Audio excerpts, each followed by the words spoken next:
Hello again, everybody. Zack Attack is here by WWE Royal Rumble review for tonight, Sunday, January 24th of 2016, the first pay-per-view of the new year for WWE. I've been to Rumble before, back in 2009 at the Joe Louis Arena in Detroit, where Randy Orton won it. And when it comes to tonight's Rumble pay-per-view, the matches besides were fun. One match I knew was going to be awesome was. Another one I thought was great would be great too. So the undercard was great for the most part. Two undercard matches were really good. And when it comes to the Rumble match, it's been kind of an up and down last couple of years for the Rumble match. Yeah, we sadly saw it coming. But let me say this. Unlike the last 2 years, the Rumble match did not ruin the pay-per-view. It didn't spoil anything. Because for the last 2 years, we won't remember the good things. We didn't remember all the good things in the Rumble pay-per-view. We only remembered the fucked up ending of the Rumble match. That's all we remembered. The stupid ending. The predictable ending. This year, didn't stink as much as the last couple years. There are some shocking things that we could do. Because WWE have said sometimes, when they have a great opportunity to do something shocking, it's something no one sees coming, an opportunity to really shock the world and really be excited, they fucking fail and go in predictable route. And I'll get through my entire blip about the entire thing. But like I said, the main event match did not ruin the pay-per-view like it was the last couple years. There wasn't a lot of trolling. And there were some decent surprises, including another surprise we kind of knew, as you see by my subtitle. Somebody phenomenal did indeed debut this evening. When it comes to Rumble pay-per-view, I'll give it a 7.2. A little bit more than last year, just because the undercard was better this year. Way better undercard than last year. The undercard kind of underwhelmed, especially the undercard didn't help. The only good match of the undercard was the co-main event of last year's pay-per-view. But 2 matches were really good in the undercard. And a lot of scene planning for the future, especially heading down the road to WrestleMania. Could be a long one. We'll see what goes down. But if we survive last year's long road, we'll survive this one too. Let's get down to the matches. Start out with a pregame. The Fatal 4-Way Tag Team Affair, which 2 members would be members of the Rumble match itself. It was the Dudley Boys taking on the Ascension. I love those Resurrect Ascension side. I've said this a few weeks ago. Yeah, they fucked them up so bad. It's been about a year since they debuted on main roster. They fucked them up bad. They should have made them look like badasses, but they were better than any other tag team route, and it fucking did them no good, no favors. And I don't think they'll ever rebound from that. They blew the opportunity. The creative team blew an opportunity to make an awesome heel tag team, an evil heel tag team. They failed miserably.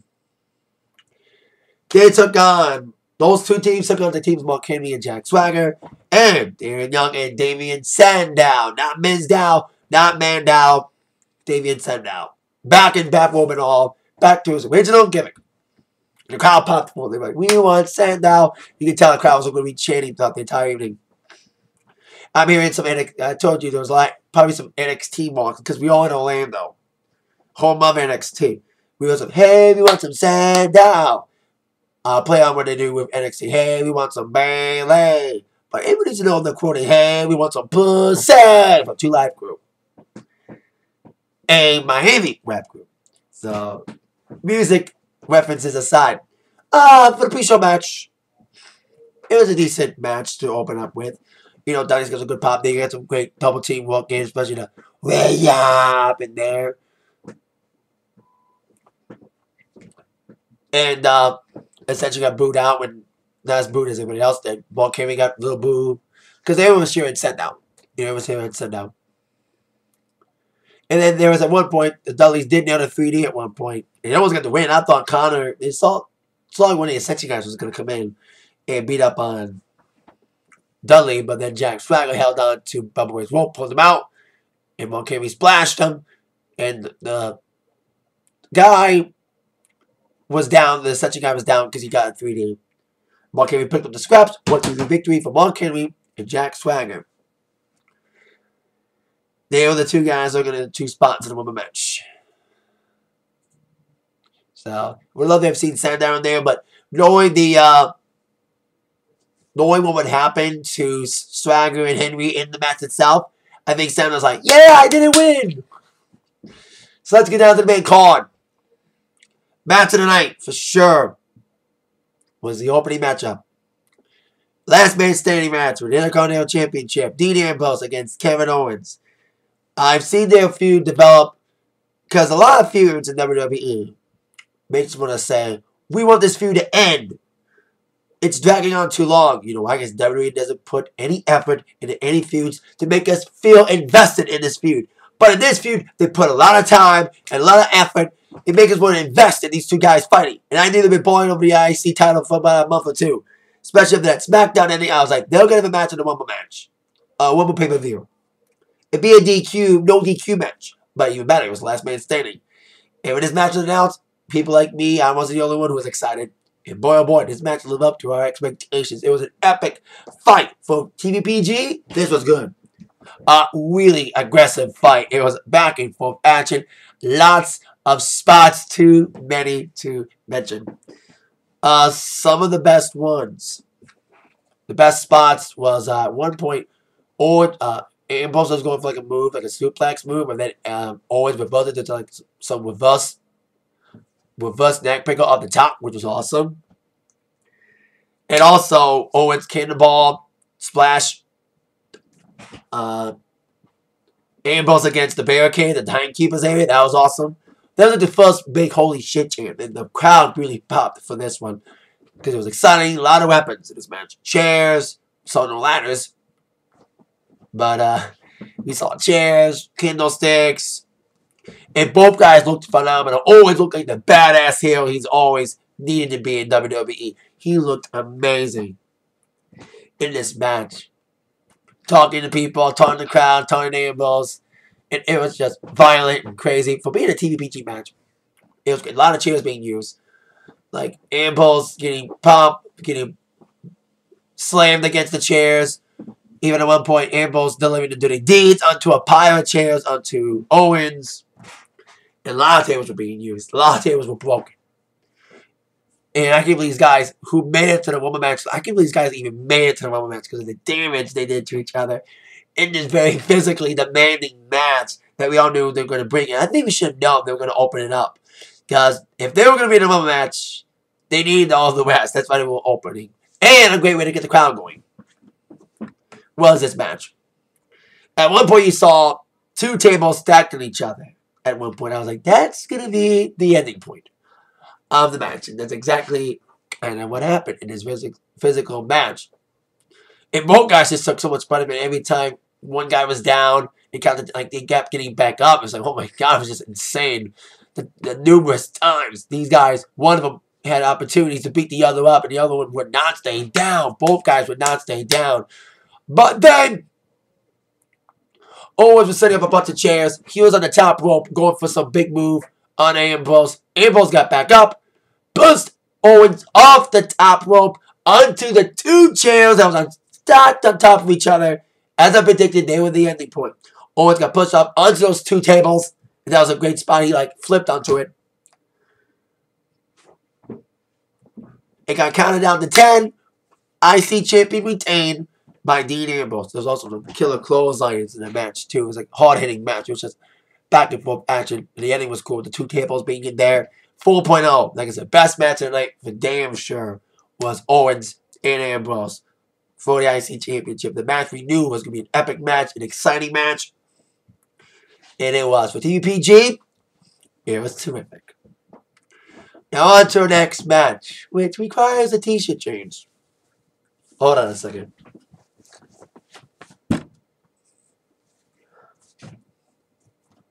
Oh, YouTube! Don't you dare be sour! Clap for your world famous two-time tag champs and feel the power! New Day Hawks! New Day Hawks! Just got this shirt on sale a couple weeks ago in the shop. Make fun of me all you want, but I'm a New Day fan, and that's why second match tonight was the New Day putting up the tag team titles up against the Usos. Or the Usos. Ow, ow, ow. Like, I like these two teams, but please, we need some new tag teams, man. In the main roster. Instead of Usos feuding on the entire New Day, the Usos are kind of like the John Cena of the tag division. They always get the tag title shots. Because Darren doesn't want to believe in any other tag teams right now. Of course, Ascension, come on. There's an opportunity that Darren's missing the ball on. They dropping the ball. I've always said about dropping the ball in the Ascension. But New Day, they had no identity, and they found their communicator. They got big pop tonight. Biggie and Kofi came out first. Of course, we saw Francesca, the trombone. They made a t-shirt. They made a Francesca t-shirt, and it's on the W website. They make a t-shirt out of anything. They made a t-shirt out of Vince McMahon's mugshot. That's WWE for you. Anyway, we had Francesca Jr. brought out by Xavier in a fun little promo before they came out for the match. And it's like any other match, these guys have been, speaking of feuds that need to end, they're putting some effort in this feud, but we want these two. This is the feud that never ends. You know, we talk about feuds with a lot of effort and a lot of time put into it that makes us want to watch it. And there's other feuds where we're like, please let this feud come to an end. You know what I mean? Because there's no other good tag teams out there besides Usos. I know Usos, like I said, John Cena. They're like over, but now it's over. Well, they lost momentum when one of them got injured. And then they got booed out the building tonight. Like I said, a lot of smart fans. I think smart fans like going to home matches and ruin everything like they did in Pittsburgh. And of course, we're in Orlando, NXT country. So, but not as bad as it was the last 2 years in Pennsylvania when it comes to the fans being trolling. So, fun match though. Usos looked good in the early, but again, the New Day with a little help from Xavier Woods got back in the game. So big double team moves, with Biggie looking good, some big splashes, big spear off the top of the ring apron at one point onto the barricade. That was a nice little spot for Big E. And New Day, they did miss the trombone. They missed that spot up. And then Jimmy got in the game after Jay got isolated. Jimmy came some big moves through the Kishi splashes in the corner. But then Biggie came in a big bell in the belly. Big knee to Big E. Big flying elbow at one point as well. Jay took out Kofi with that flying elbow up the top rope. And there was a spot where that Big E speared Jimmy through the second one. That was a nice little spot. And then Jay came in with a big move.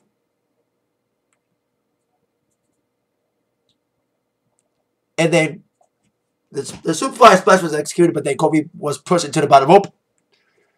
And then without seeing it, Big E got tagged in at one point as Jay got tagged in as well. He got a super kick to Kofi. He served the Superfly Splash to Kofi, but he did not see Big E get tagged. Referee did. So Jay was going for Superfly Splash. He got coordinated by Big E. Big ending. 1, 2, 3 victory for the New Day. Retaining the tag team titles. Who's going to beat New Day? They're so over right now. Yes, the booking's been up and down with them losing some non-title matches, including to the Usos, which was the predecessor of this match taking place in the first place. Was when Usos beat New Day in a non-title tag team match. But indeed, New Day got the victory. Because New Day rocks. 3.0 for this match. By the way, I think I might have forgotten to give my rating for the Fatal 4-Way Tag Team match. I think I might have forgotten to do that. 2.3 for that match. I forgot to rate that. I think I did. If I did, it's 2.3 for the Fatal 4-Way Tag Team match that happened earlier in the pre-show. And I said 4.0 for Ambrose and Owens and 3.0 for New Day and Usos. We've seen it fought so many times, but still a fun match. But I really see the New Day feud against some new teams, please. I don't care if they bring up teams for NXT. Bring up some teams, new teams to feud up against the New Day. Who the Dragons would be if Sin Cara wasn't injured. But if Sin Cara injured, they need some for Kalisto to do. And since John Cena's out, we were looking for a Cena Del Rio feud to continue on. But since Cena's out, Kalisto needs something to do. Well, now let's make Kalisto feud with Del Rio. They've been playing hot potato for the U.S. title with Kalisto winning on Raw, Del Rio winning on SmackDown, and this was the woman match for the United States Championship tonight. It was Kalisto taking on Alberto Del Rio for the United States Championship. And this was a fun match, decent match. There was some botches. I think Kalisto, there was some botches in this match. But they didn't ruin the match like other matches with Lucha Dragons, whether in singles competition or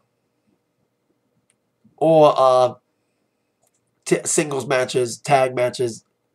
There were some botches, but they don't ruin it. They will look aggressive in this matchup, want to keep his title and not lose for the second time to Kalisto, the Mosquito as he calls him. Some decent moves, big kicks, big lucha style moves.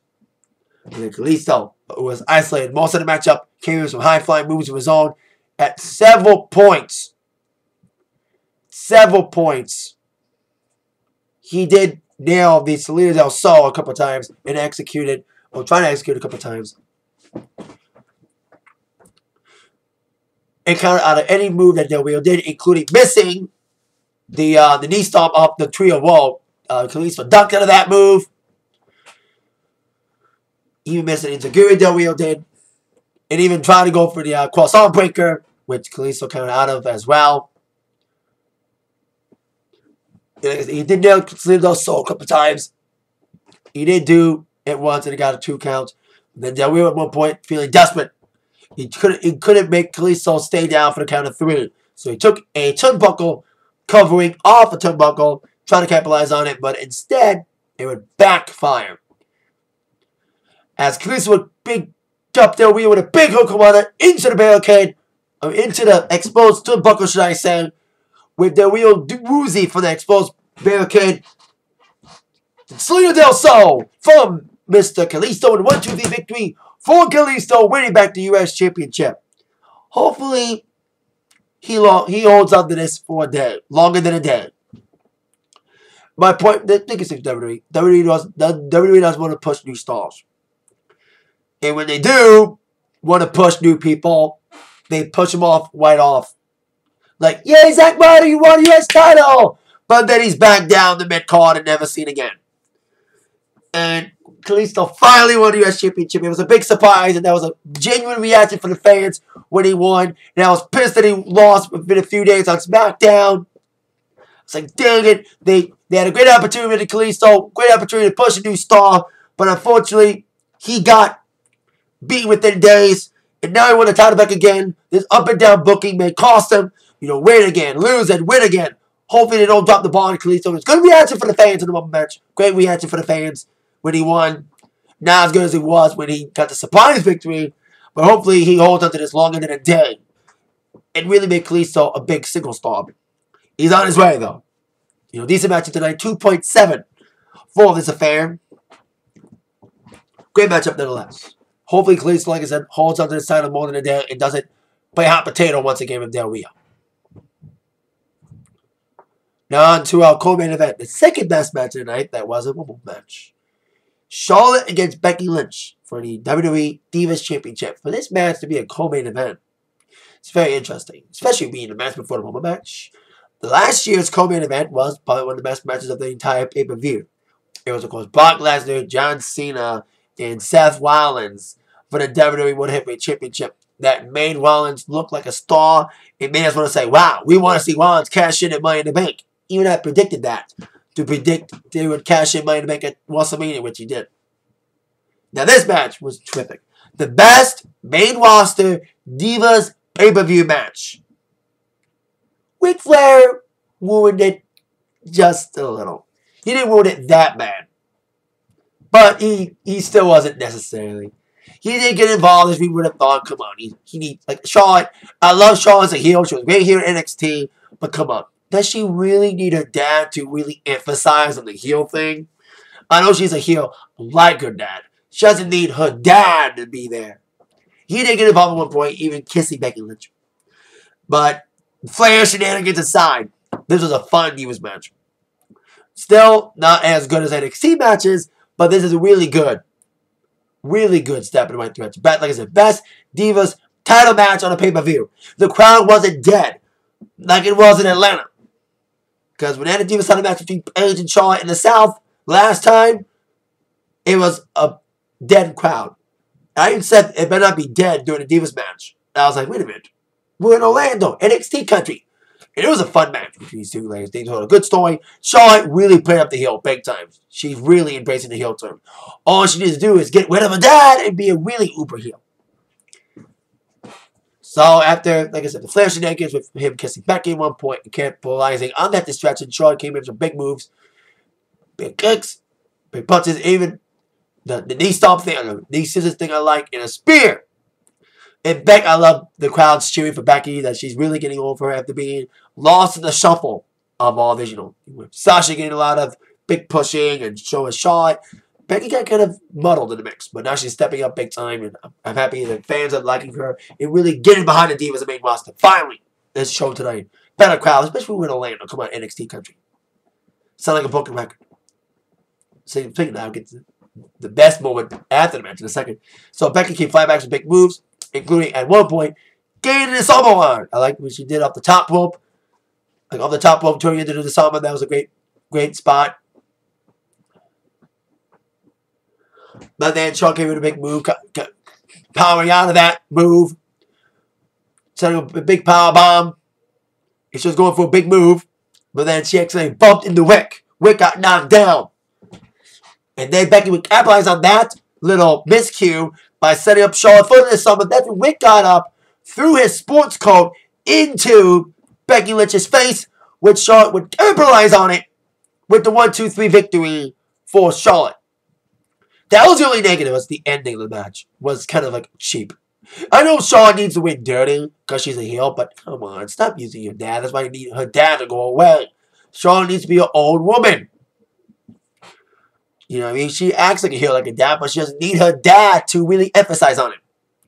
3.7 for the match. Take away a few points for the really silly ending, but Flair shenanigans aside, it was a really fun Divas match tonight.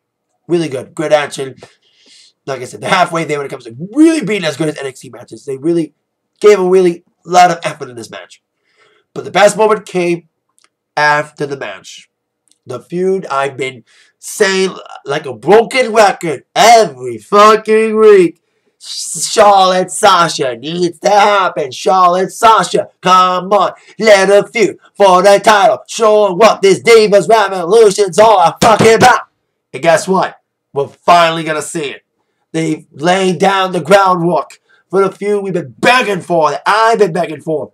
Charlotte and Sasha for the Divas title. As Becky Lynch was getting beat down, here comes Sasha Banks, who's been injured for a bit. Came out to a big pop. And it looked like she was going to beat up on Charlotte. But she kind of tricked Charlotte by attacking Becky. Saying it's my spotlight, Becky. Of course, these two have had a history in NXT. The best of friends. But then they're common of enemies. So they did a handshake and a snap like they used to in NXT. But then as Charlotte was walking out, bang! Charlotte got nailed by Sasha into the big stable in the crowd. Big pop. What a moment! The only thing that would have really sealed the cake is if Sasha would have grabbed the belt and pointed at the WrestleMania sign.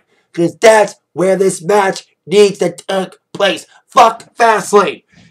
If it isn't Fastlane, screw the ending to make it a Mania match, but it needs to be at Mania. I've been saying this feud needs to happen for a long time.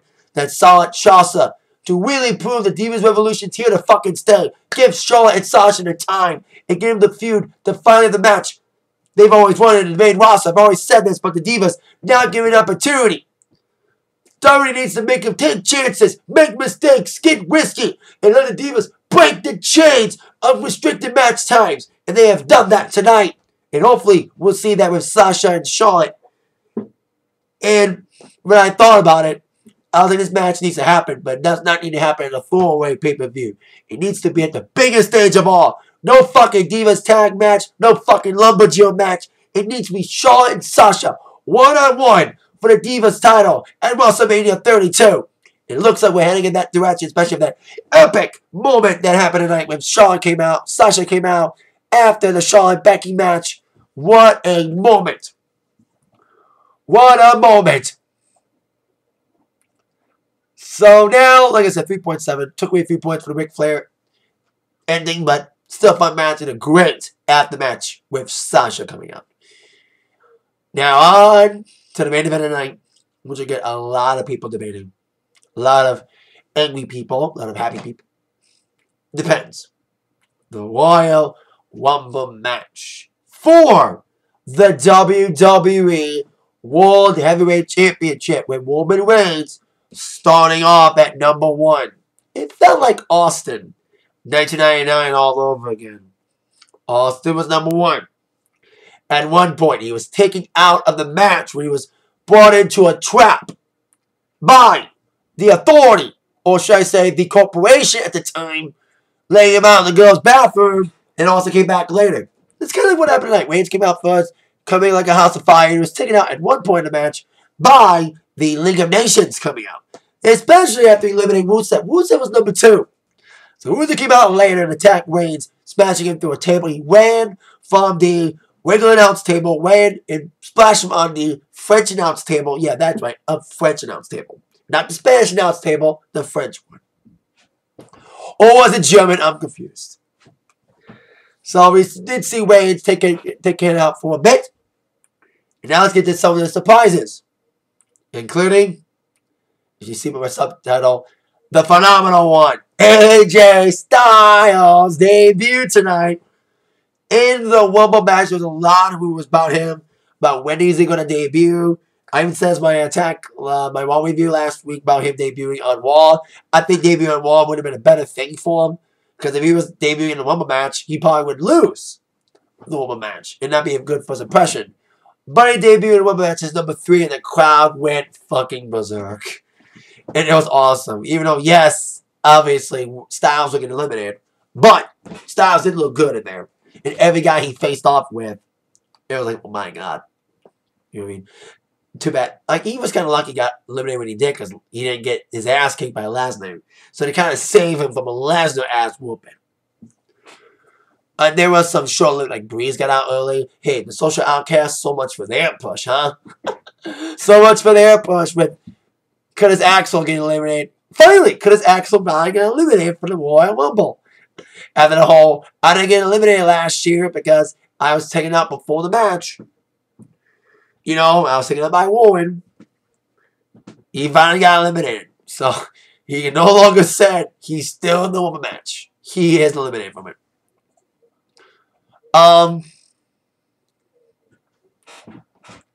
There were some fun moments, some funny things.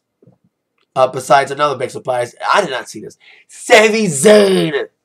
There was rumors about Finn Balor. I'm glad it wasn't Finn.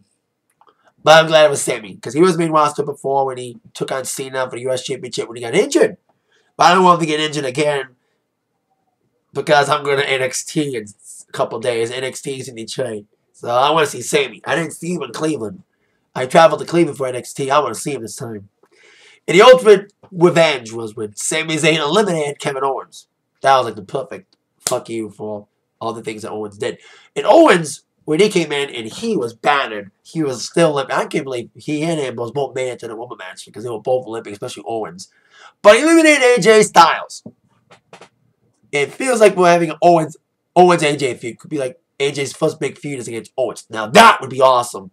Because they were both in Ring of Honor together.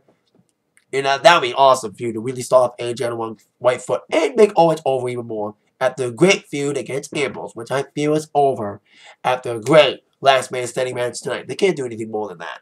Maybe a ladder match, but I don't think so. Also, other names tonight. We saw Axe was 5. Jericho was 6. Jericho was the longest.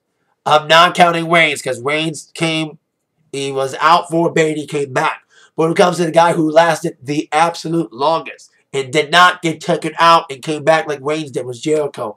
He was number 6. He lasted the longest. Kane was 7. Goldust was 8. Ryback was 9. Kofi was 10. Some funny moments with Kofi. Once again, Kofi saved himself again by getting tossed to the top rope, but he landed on Big E. And he had some comical spots with him drinking pop and popcorn. But he got eliminated. Too bad they didn't show it until on a replay when Jericho took him out. Knocked him off a Big E. Tanner was number 11. R-Truth was number 12. Oh, God, R-Truth. His fucking thing now, his fucking gimmick is like, my bad, like thinking stuff. He grabbed a ladder. He thought it was a Money in the Bank ladder match. Or a ladder match for the title. He climbed the ladder. He was like, oh, my bad. God. I kind of like hate what they're doing with the whole my bad thing. You know, I know what they're doing with it, but fuck, they're exploiting it to hell. I know I'm trying to be comic relief, but man, it's fucking cringeworthy. More cringeworthy than Reigns' mic skills and making anatomy jokes. More cringeworthy than Cena's codiness. We didn't see Cena, of course. Anyway, Harper was stood there. Like the Wyatts at one point. All the Wyatts were in the match at one point. All three of the Wyatts. Harper, Warren, and Braun Strowman. Who eliminated Big Show. Wow. Yeah, Big Show was eliminated. Yeah. He was 15. Neville was 16. Strowman was 17. Then Zayn was 20. Ambrose was 19. Heyman was 22. Lesnar was 23. And Lesnar came with like a house of fire. Suplex City Palooza. I think he eliminated all the Wyatts. He eliminated Strowman, Harper, and Warren. But then Bray Wyatt came in as number 7. And the Wyatts, who were legitimately eliminated, came back in and helped Bray Wyatt eliminate Brock Lesnar. Now, they're trying to make Fastlane a big pay-per-view, not a throwaway pay-per-view. And I read rumors that they were going to set up a match for Fastlane during Royal Rumble, besides possibly setting up AJ and Owens. I think we may see a setup for a Bray Wyatt-Lesnar match. Because Owens wants Lesnar. So before Owens and Lesnar fight, we could see a Lesnar-Wyatt, especially after Wyatt took out Lesnar, not just on Raw last week, but also took him out on the Rumble match, screwing him out and reclaiming the WWE title that he never legitimately lost because he never got paid for it. Now I thought when people like Lesnar got eliminated and when AJ got eliminated as well, I thought they were going to troll the fuck out of it. I thought, man, let the trolling begin. But it wasn't as trolly as the last couple of years. You know, fans didn't boo it when someone got eliminated early. I'm also glad Daniel Bryan didn't come back. Because if Daniel Bryan would have came back, the trolls would have been fucked getting screaming if Daniel Bryan was eliminated short again. So the Rio came in, and Miz came in trying to have a good strategy. He fucking just goofed out the commentary, and he got eliminated when Reigns came back. When Sheamus came out, Sheamus was 29, and that's when Reigns came back. Superman punched Sheamus and started eliminating everybody. He had 5 eliminations tonight. Eliminated Rusev first. Then he also eliminated Breeze along with AJ. Eliminated Miz. Eliminated Del Rio. And eliminated Sheamus. But then number 30 came out. Triple H. Predictable City. What a way to get back at Reigns and screw him over. Out of the WWE title. You know, he took you out at TLC. What better way to get back at Reigns and really screw him over than screwing him over on the WWE title at Rumble? A lot of people saw that coming. Even at myself. You know, that's the thing with Royal Rumble. It's kind of predictable lately. Not as bad as the last 2 years, but still, we had the Final 4 at one point. After Triple H came in as number 30. Still, it got a good pop, by the way. It looked decent match. We had the Final 4. Triple H, Reigns, Ambrose, and I think